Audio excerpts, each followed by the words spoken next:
You know how it goes. The more snow that piles up, the harder it is to drive around town. But one woman in the Twin Cities, well, she found her way around that problem yesterday as another storm hit the area. She strapped on her cross-country skis and got to work the northern way.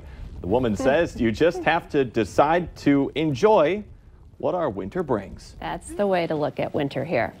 Good morning, everyone. Thanks for waking up with the Valley today. I'm Lisa Bedeau here with Jordan Schreier. We're just getting started with our nonstop news and weather to the top of the hour to help you plan your day. And we have a breaking news alert this morning. A North Dakota man is hurt after his minivan collided with a freight train.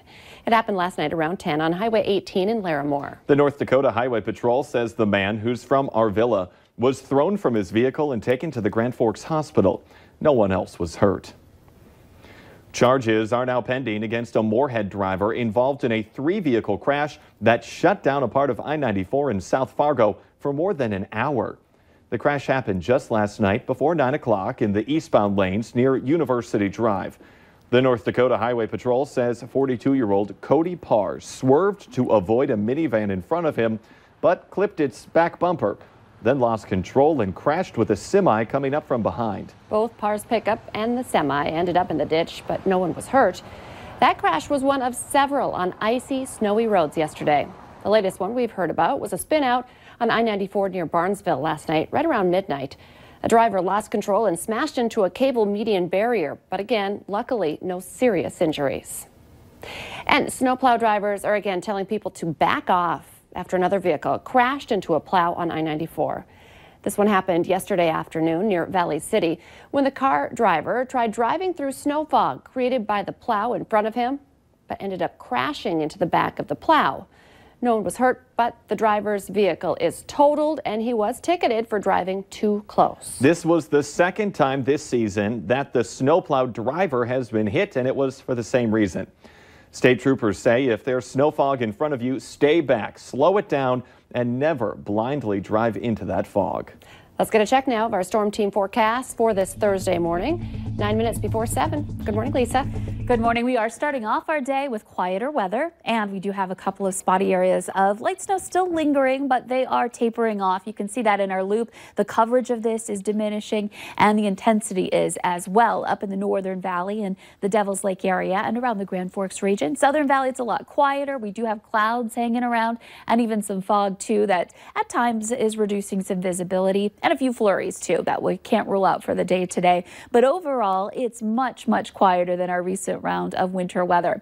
Our wind speeds are light in a lot of spots. We do have a gust or peak wind speed in Hallock up to 14 miles per hour. Wind will generally be out of the northwest, and temperatures ranging anywhere from 18 degrees in Roseau to 2 below in Oaks. So you can see the colder air is down to the southwest. Fargo has dipped down to 5 degrees. So again, that morning to put on that extra layer or the heavier coat again this morning. Afternoon temperatures should be pretty mild. We'll be back into the teens to some 20s, and especially warm in our eastern viewing area where we have those evergreen trees that do a great job of soaking up that February sunshine. So we tend to be warmer there on those days, and where we still have snow elsewhere. And speaking of snow, so today's going to be quiet, but tomorrow we'll see our next system move in, and it's basically going to follow the same track that we have seen recently. So the Southern Valley and to the east, that's where the heaviest snowfall totals will be. This is going to start up in the afternoon and continue into Saturday morning. So by Saturday morning, we're looking at a wide area, Fargo included, of at least 3 inches of snow. There will be some pockets where we're in that 5-inch range in Lakes Country, and then dropping off from there as you head up toward the Devil's Lake Basin. So keep that in mind as we're heading toward the weekend. And it does clear out Saturday morning. During the day Saturday, it's looking pretty good once that snow ends. Sunday, though, a front blasts through. It's going to bring some wind and a little snow, but the big concern is the wind stirring up the snow on the ground and having some blowing snow issues on Sunday. Behind that comes some colder air. We'll see single-digit highs as we start off next week. Let's check in now with Al.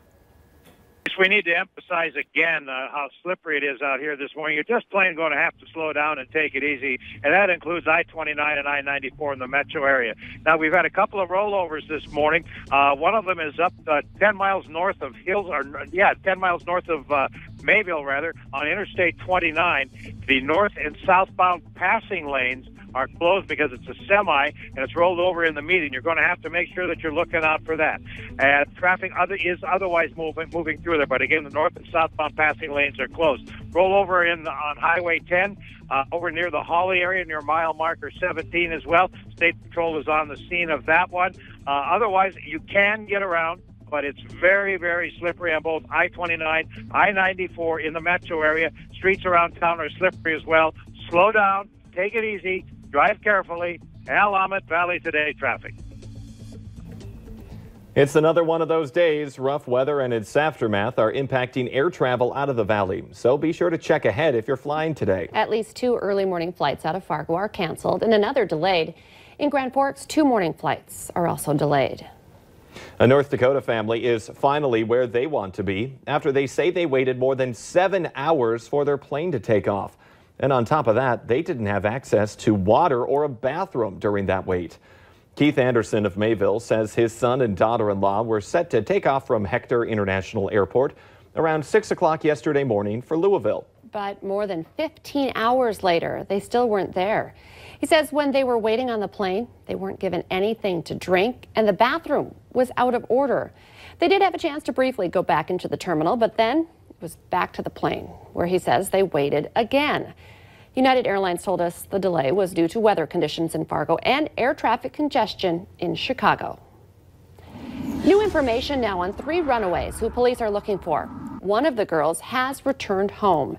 Police say 14-year-old Jalicia Marie Love Escobedo returned home late last night and is safe. But police are still asking for help finding Thana and Thebeta Gayate. There are no indications that the sisters are in danger, but family members are concerned for their welfare. If anyone knows where they are, you're urged to call the Moorhead Police or your local law enforcement. A 49-year-old Fargo man is facing a number of child sex crimes for allegedly raping 2 children. Todd Meyer is accused of gross sexual imposition and child neglect. Court documents say the victims described several crude actions to authorities and that Meyer admitted to taking part in several different sexual acts with the children. He could face 10 years in prison if convicted. West Fargo firefighters are asking people to clear snow from around fire hydrants, which are under several feet of snow right now. It could save precious time in case of a fire on your block. Post a picture to their Facebook page and you could win a West Fargo Fire Department tumbler. The only rule is that you must be a West Fargo resident and list your neighborhood.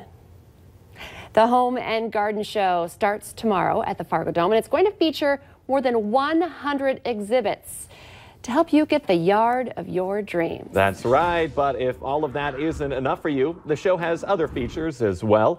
It's sure to entertain the whole family. In the Valley Today's Veronica Marshall joins us live as she breaks it down for us. Good morning, Veronica. Good morning, Jordan and Lisa. So if you need home and garden help, there is probably no better place to be than the Fargo Dome this weekend.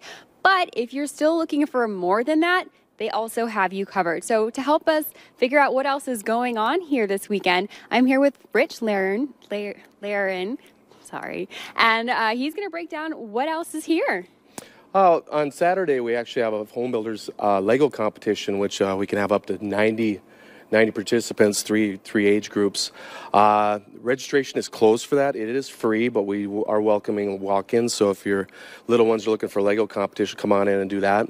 Also, all 3 days, we've got this treasure walk. So if you stop at Design Directions booth in the East Lobby, your little one will get bag, and then they will get a treasure map, and then there'll be a treasure map will show you all the different booths they can stop to, and then they can get their certain prizes at each booth. So it kind of keeps the little ones busy. It's kind of a fun thing to do.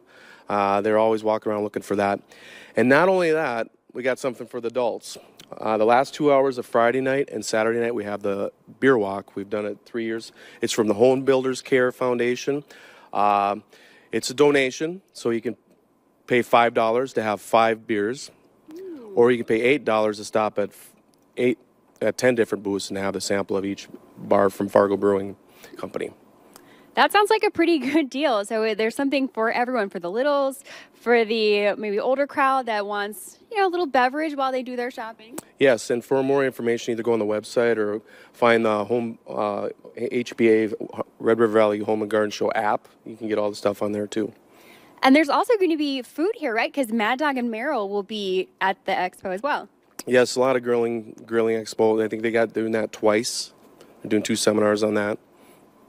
All right. Well, that's it for us here today. But like we said, the Home and Garden Show will be starting tomorrow and running through the weekend. So stop by the Fargo Dome if you need anything new for your house or yard.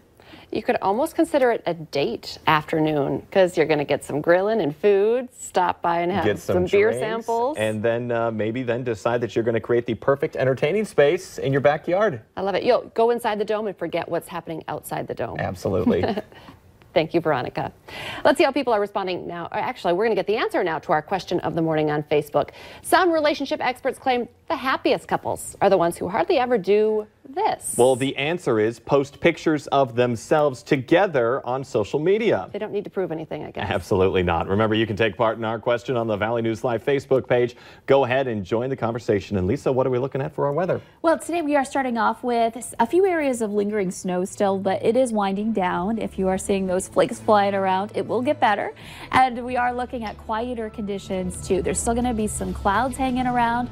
Temperatures are in the single digits in the southeastern part of North Dakota and teens in the north and east. The Today Show and CBS This Morning are just about to start, but the Valley Today rolls on. More live up-to-the-minute news and weather right now on the Fargo.